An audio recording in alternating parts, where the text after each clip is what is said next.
Today, the White House said President Trump still supports raising the age for buying rifles to 21, even though he has recently indicated otherwise. The White House says it will unveil some school safety ideas later on this week. And tonight, sources close to the investigation into the high school shooting say it could have been much, much worse. They say the shooter, this is in Florida, tried shooting out a window to take a sniper position as the students fled the school, but that hurricane-proof glass didn't break. The sources also say after his gun jammed, the shooter fled the scene just as police were responding, and he still had more than 150 rounds of ammunition on him. She doesn't want to testify in a death penalty case because of her beliefs, and now a devout Mennonite is being held in contempt of court. A district court judge is trying to compel her testimony in the Robert Ray case. He's the man on death row here in Colorado, and prosecutors are trying to uphold his sentence. Well, Denver 7's Lance Hernandez talked to the woman's husband, pastor, and attorney today. Lance? Greta Lindekrantz doesn't want to have anything to do with helping put someone to death. She's an investigator who was originally hired by Robert Ray's defense team to help in Ray's defense. Ray was sentenced to death for the slaying of a witness to another shooting. Now prosecutors want her to testify in a hearing to uphold his death penalty. Lord, guide my feet while Two Mennonite congregations sang in front of the Arapahoe County Justice Center today to draw attention to Greta Lindekrantz's plight. I hope, frankly, that it embarrasses the prosecution, not because I have any beef against them as human beings, but I think that the process that's at play here is toxic and deathly. Reverend Vern Rempel says he talked with Lindekrantz at length on Saturday about her decision not to testify after getting a subpoena. The next day she came to church and she said, "I have such clarity that I need to do this." Greta's husband said there were tears when he talked to her today, but she remains resolute in her religious beliefs. She's very adamantly opposed to killing another human being, legally or otherwise. Regarding the contempt ruling, the judge said it was a difficult decision, but it was an important one to make to move these decisions forward. What we just witnessed, Attorney Mari Newman disagreed, was a fundamental miscarriage of justice. Newman asked the judge for a lesser penalty, saying this wasn't a trial and there was no jury. She added that Lindekrantz respects the families of the victims. If the state weren't seeking to execute Mr. Ray, she would happily testify, and she said as much tearfully in front of the court yesterday. Now, I asked the district attorney's office why Lindekrantz's testimony is so important to this case. A spokeswoman said they typically don't talk about ongoing proceedings outside the courtroom. Ann? Interesting. Thank you, Lance. Business leaders in Denver have an important message for Congress today. Passed legislation to protect dreamers. Last year, President Trump announced he was ending DACA on March 5th and gave lawmakers until then to come up with a legislative fix. Well, one business leader says not only is it un-American to treat DACA recipients so unfairly, he says it's bad for our economy. We need to remain competitive in this country and in the state of Colorado. That's why I believe we need to take action and make it possible for them to stay in America. Just yesterday, the Supreme Court said it would not hear the DACA case, meaning the program will keep allowing people to apply to renew their status for now. And the ACLU is filing a lawsuit against the El Paso County Sheriff. They say he's holding prisoners for ICE illegally. The ACLU's clients say they've been held in the El Paso County Jail as pre-trial detainees since last November, despite family members posting bond for them.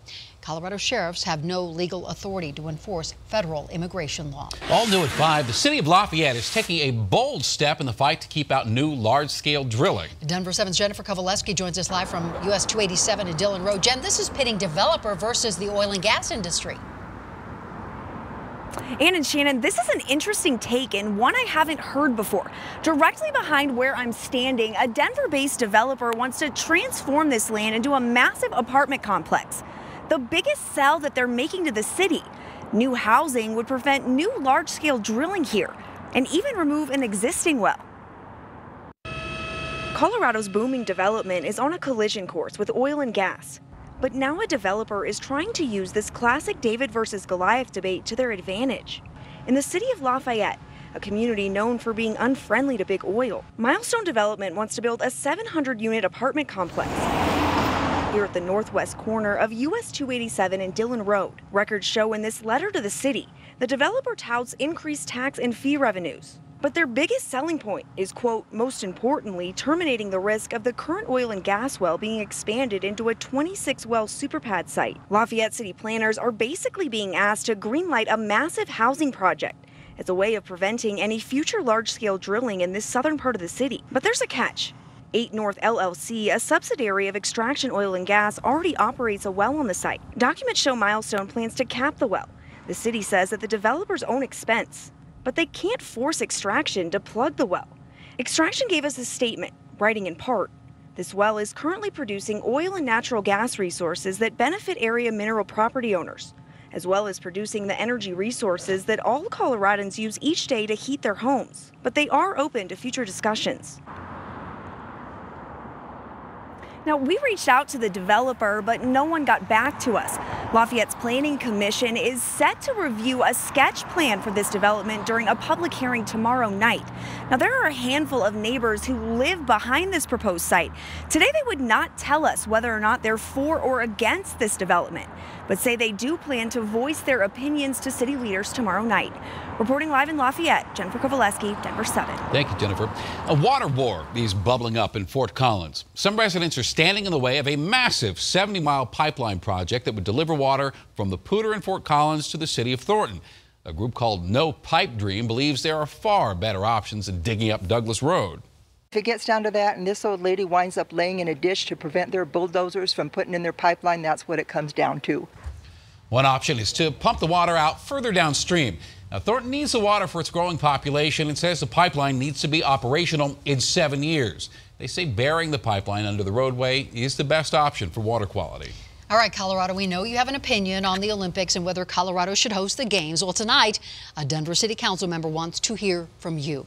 Paul Cashman is taking part in a community meeting tonight at the District 3 police station in Denver. It starts at 6 o'clock. He wants to hear from you, and if you think Denver should pursue a bid, there's also an online survey, and we will have much more on this for you tonight on Denver 7 at 10. And coming up on this half hour, a push to keep our internet open and free. How protesters push your elected officials to act on net neutrality. Plus, dramatic new video shows firefighters coming to the rescue of a woman and her kids as the flames are raging behind them. And our state is in desperate need for some moisture, and the major implications our lack of snow will have in the months to come.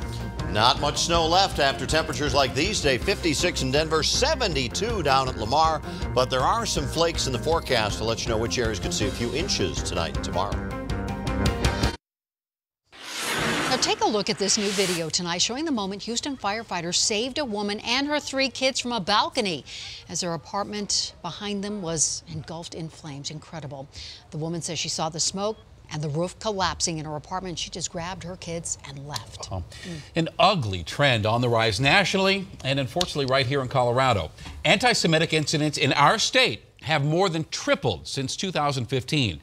New numbers from the ADL show there were 57 incidents in Colorado in 2017. That's a 27% increase from the year before. We have a full breakdown of all these ugly numbers right now on thedenverchannel.com. Protesters were outside of Senator Cory Gardner's Denver office today in support of net neutrality. There are 50 senators who are in favor of restoring net neutrality rules, so this group is asking Gardner to be the deciding vote. Net neutrality is vital to my business. I am not alone. There are lots of other small business people that are out there that need a free and open, without extra charge, internet.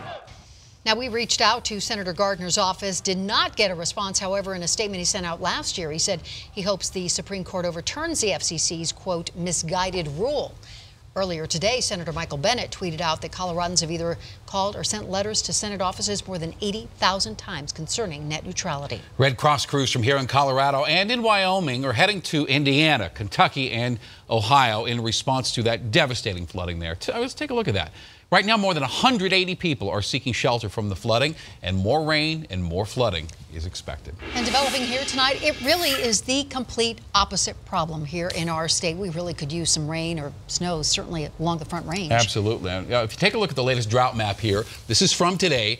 91% of the state is at least abnormally dry. 71% is in a moderate drought. And Denver 7's Amanda Del Castillo talked to firefighters. Amanda, they say this could make the next couple of months really rough for our state. And we typically start to see fire activity spark sometime in March. That's according to the National Weather Service meteorologists. So really, that means that we can see some of that activity as we enter early fire season in just 2 days.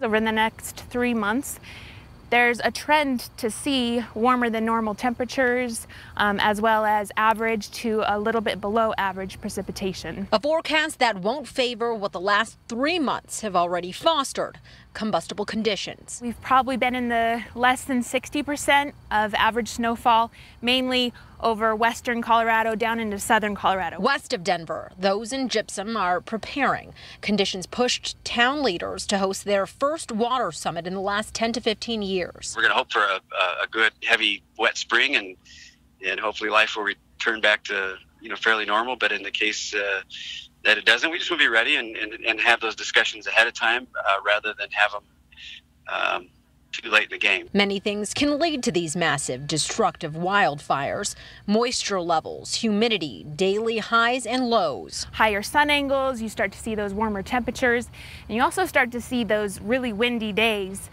where that can really drive a fire. Then there's the role we all play. 2 weeks ago, a truck hit a power pole and sparked this Elizabeth grass fire. Mid-February, and already conditions were dry enough to fuel the flames. We're going to see a lot of this. This is going to be a rough year for us unless we get some significant moisture. While forecast conditions look less than ideal, experts say it's not time to panic yet. It's just going to really depend on what weather comes to us over the next 3 months. And Chief Steck says when it comes to the fuel that you see here, moisture content in this dry grass and brush can change drastically with one strong wind gust. That's how easily this can all turn into combustible material. I'm reporting live in Boulder tonight. Amanda Del Castillo, Denver 7. We'll hope for the best. Thanks, Amanda. Let's get over to Chief Meteorologist Mike Nelson. And Mike, we do have some moisture moving into our state in the coming days, right? Yeah, unfortunately, it's this much, and we'd like that much coming in. You can see how dry it is even up in the mountains. Look at the tops of the peaks here. The wind is blowing the snow away. We're doing okay in the northern and central mountain areas, generally at about 80 to 85%.